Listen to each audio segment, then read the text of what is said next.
Si usted, es decir, si tú eres intolerante o desesperado a veces, escucha este mensaje que te llevará a tu superación. ¿Será que somos intolerantes de repente, Martín? Buenos días. ¿Cómo estás? ¿Cómo estás? Yo, ¿Qué tú, tal? yo, nosotros. La paciencia, ¿existe o no? Sí existe.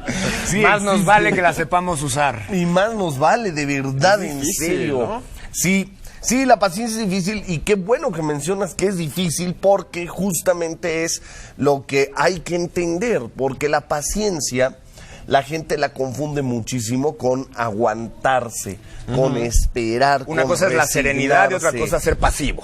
Exacto, ¿no? Sí, pero fíjate que en cualquiera de las vías la gente no conoce la paciencia. La paciencia se dice que es la madre de la voluntad. Ya. Pero quiero hacer primero una breve idea con la palabra difícil, que es la que mencionabas y me gustó. ¿Qué es difícil? Por ejemplo, si le pedimos, no sé, a Pati, a Paola, a cualquiera de nuestras compañeras conductoras, que desarme un automóvil, que desarme completamente un Chevy, el motor de un Chevy, y lo vuelva a armar y prenda, sin estudiar y sin haber estudiado mecánica automotriz, obviamente. Sin el librito. Sin el librito, la gente va a decir, no, pues no puede, ¿no? No. O al menos va a ser muy difícil. Sí. Ok. Pero si Aunque tú me le das encantaría chance, verlo. si tú le das tiempo para que analice las piezas, las observe, obviamente que a eso se dedique, por ejemplo, y le das 15 años para hacerlo, ¿lo va a lograr o no? Seguro, sí. Seguro que sí. Entonces, en 15 años, ¿es difícil? No. No. Pero hay que ser paciente. Pero ve qué interesante, si en 15 años no es difícil, entonces, ¿qué es difícil? Difícil es que siempre nos desubicamos en el tiempo que le damos a la tarea.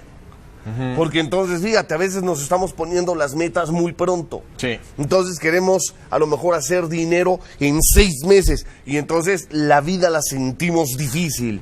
Pero si te pones a hacer dinero a 4 años, entonces es fácil. Entonces es interesantísimo ver que la palabra difícil realmente nada más se relaciona al tiempo que le des a la meta. Hacer Al una tiempo buena que le des a la temporalidad. tarea, exacto. Y si nos desubicamos en la temporalidad, si nos desubicamos en el tiempo, entonces todo se hace difícil. Y cuando te desubicas en el tiempo que le das para realizar a la tarea o llegar a tu meta, te desubicas temporalmente y estás mal ubicado, entonces la paciencia se ve golpeada. Porque la paciencia no es un me aguanto, no es un me resigno, no.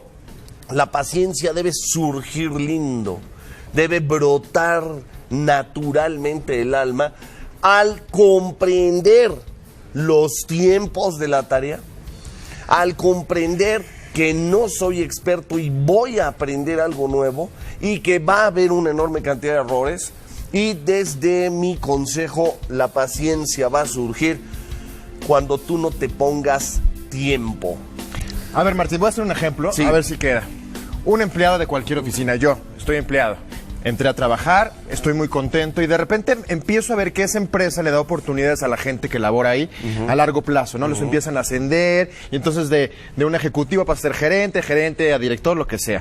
Entonces, si yo entro a esa empresa con la idea de que quiero ser el director mañana, pues va a estar muy difícil. Claro, súper difícil. Entonces tengo que hacerlo no consciente, yo creo, Ajá. el tiempo de espera, trabajar bien, luchar para que en unos 2, 3, 4, 5, los años que sean, yo pueda alcanzar ese objetivo. Perfecto, y entonces le quitaste el tiempo cuando dijiste 2, 3, 4, 5, me encantó esto, los años que sean. El Los camino años es lo que que tienes sean. que Hacerlo gozar, ¿no? consciente. De Claro, llegar. claro, no es la meta, sino el camino, vamos. Ahora, ojo, esto obviamente es un tema que yo le llamo como que tema para adultos. Sí. ¿Por qué?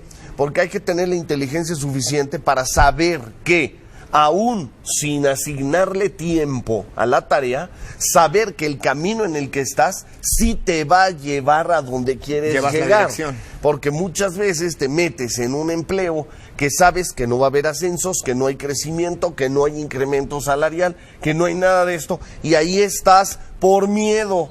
Sabes que no te conviene, sabes que no te alcanza, pero más vale pan duro, Tener un pero pan- seguro. un- exacto. ¿No? Ahora, Entonces, otro, perdón que te Ajá. diga, un ejemplo con la paciencia. Sabemos que en la vida diaria, pese a que tengas metas, que las clasifiques bien, que las tengas bien dirigidas, que le pongas una temporalidad congruente, hay situaciones que en el día a día nos sacan de balance. Sí. Sabemos, y nos lo has dicho, que no debemos de reaccionar ante las cosas de afuera. Sí. Todo debe de venir de adentro Sí. y a partir de ahí trabajar. Sí. Sabemos que en la práctica, Sí, ¿cómo generar esa paciencia cuando hay ahí actos? va. Esas se llaman ya complicaciones. Es decir, estoy en la ruta, estoy en el camino, sé que voy a llegar, pero de repente vienen las complicaciones. Ejemplo. Son los obstáculos, ¿verdad? Exacto, obstáculos. Estás estudiando biología, estás en una célula, vas a hacer premio Nobel y te estás apoyando con un genetista. Y de repente el experto en genética se muere y no encuentras otro. Ahí hay una complicación. Pero eso es lo que yo dije hace rato y cubrí, que hay que profundizarlo como el entender la curva de aprendizaje. Es decir, todo lo que yo vaya a hacer de entrada va a tener obstáculos por naturaleza de vida. Sí, claro. Para cerrar, Así es la fíjate bien, vida. fíjate, si yo quiero construir un edificio es la fuerza activa y se le va a presentar la fuerza pasiva, sacar las licencias, los permisos, el dinero y demás. Ahora, no quiero estos problemas, es muy simple, nada más no desees hacer el edificio. Claro. ¿Te das cuenta? Sí. Siempre que tengas una tarea va a haber problemas. El que no lo entienda está desubicado y no puede generar paciencia. Correcto. Métanse a Inteligencia Objetiva, inteligenciaobjetiva.com. Vamos a ver cursos por Gracias, ahí. Martín. Gracias. Sí. ¿Tenemos Va a haber cursos? cursos, hay un super curso que está en puerta, pero de verdad, y además abrimos unas terapias grupales, unos trabajos prácticos psicológicos que le ayudan a resolver sus problemas. Pidan Muy informes. bien, Martín. Muchísimas gracias, Martín. Gracias. Y antes de despedirnos, yo quisiera hablar un poco acerca de un programa relacionado a la educación. El programa de educación a distancia, ya podemos todos seguir estudiando. Este programa de la Universidad Autónoma de la Ciudad de México apoya a los jóvenes que tienen dificultades para satisfacer sus necesidades educativas a través de modalidades flexibles e incluyentes y atendiendo de forma personalizada a los estudiantes en el uso de las herramientas más avanzadas. Recuerden, la preparación, el conocimiento es la mejor inversión que podemos hacer. Martín, nuevamente muchísimas gracias. Gracias. Gracias, Martín.